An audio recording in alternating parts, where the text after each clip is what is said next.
might be viewed as having a low view of God's sovereignty when you say that man's free will can override his sovereignty. No, I didn't say that. What I said is that God is so sovereign that he can get his will done through our free will.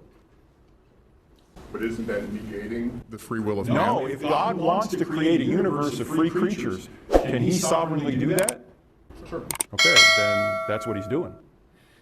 But with the analogy that you gave with the football game, if you knew the answer before you actually watched the football game, do the football players have a choice to do otherwise? They did before the game began, and while they were playing. Do otherwise. But after it's happened, then God, well, us in this analogy, we know what's going to happen because it's already happened. But you see, in the analogy, we're inside of time, God is outside of time. That's why it's got to be a game that's already been played.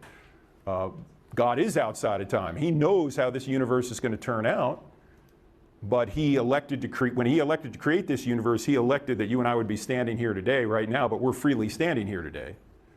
He always knew it would be this way. And if we chose not to stand here today, he would have known that as well. So God is still sovereign, and we still have free will.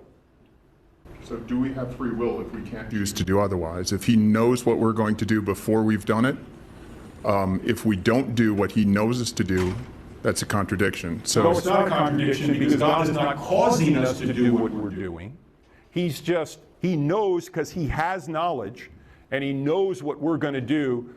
Prior to creating this universe, he knew we'd be standing here. Now, he could have created another universe where either you and I didn't exist or you and I freely chose to do something else. And if he had created that one, then that's what would have happened. So I don't think there's a way we can escape this idea that God, if he knows all things, knows what we're going to do. But it doesn't, he's not causing us to do it.